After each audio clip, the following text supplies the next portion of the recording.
वीराना गलियों में एक अकेला आदमी चल रहा था। रोशनी सिर्फ चांद से आ रही थी, लंबी भयानक परछाइयां बना रही थी। उसका ट्रेंच कोट उसके पीछे ले रहा था। वो एक ब्रीफकेस को कस के पकड़े हुए था।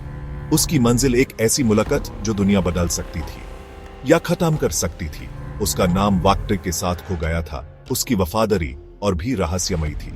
कुछ लोग उसे हार्बिंजर कहते थे, कुछ थे कलेक्टर। वो राजों का, ऐसी चीजों का व्यापार करता था जिनमें अपरंपार शक्ति की चाबी थी। आज रात वो ऐसी ही एक चीज ले जा रहा था। वो एक आम सी बिल्डिंग तक पहुंचा।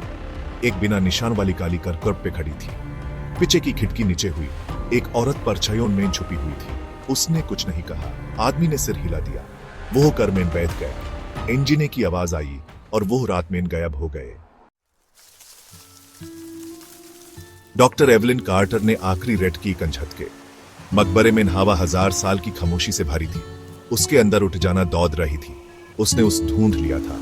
एक साधा लकड़ी का बॉक्स एक अनजान फराव के बरियल चेंबर में छुपा हुआ था। बॉक्स पे लिखावट ने उसकी रीढ़ की हड्डी में ठंडक भर दी। जिस पर फुसीफुसियों का कंट्रोल है, उस पर दिमाग का कंट्रोल है। लेकिन यह अलग था, यह खतरनाक था। एवलिन, एक प्रसिद्ध आर्कियोलॉजिस्ट, अपनी जिंदगी पुराने राजों के पीछे भागते हुए बिताई थी। उसने बॉक्स को अपने सचल में संभल के रखा। उसका दिल दर्द और उठ जाना के मिश्रण से धड़क रहा था। यह खोज बहुत बड़ी थी, सिर्फ हिस्टोरिकल सिग्निफिकेंस के लिए नहीं, बल्कि उस शक्ति के लिए भी जो उसमें छुपी थी। पुराने टेक्स्ट्स के हिसाब से फुसीफुसियां विचारों को प्रभावित कर सकती थी, दिमाग को कंट्रोल कर सकती थी। यह कहानियों जैसा था या बुरी सपनों जैसा। जब वो मकबरे से निकली, उसे लगा कि कोई उसे देख रहा है। एक जोड़ी आंखें अनजान उसके हर कदम पे नजर रखे हुए थी। वापस अपने न्यूयॉर्क अपार्टमेंट में एवलिन को बेचैनी हो रही थी। यह छोटी छोटी चीजों से शुरू हुआ।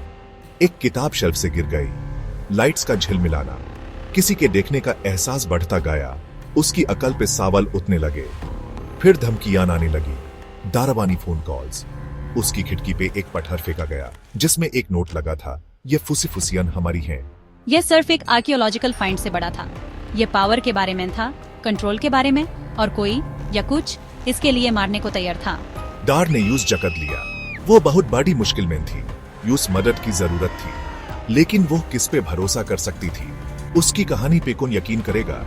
मजबूर होकर वो एक ऐसे शख्स के पास गई जिसे वो जानती थी कि वो उसके डर को नजरअंदाज नहीं करेगा। उसका दोस्त NYPD से detective Alex read. Alex read ध्यान से सुन रहा था। उसकी भावना चढ़ रही थी जब एवलिन अपनी कहानी सुना रही थी।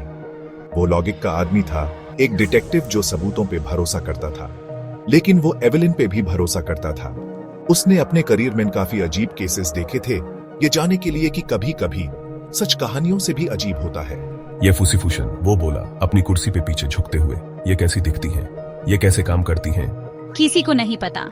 टेक्स्ट्स में उन्हें सिर्फ फुसीफुशियन कहा गया है, पुरानी एनर्जीज जो दिमाग को प्रभावित कर सकती हैं। एलेक्स ने उसे देखा। उसके चेहरे पे चिंता साफ दिख रही थी।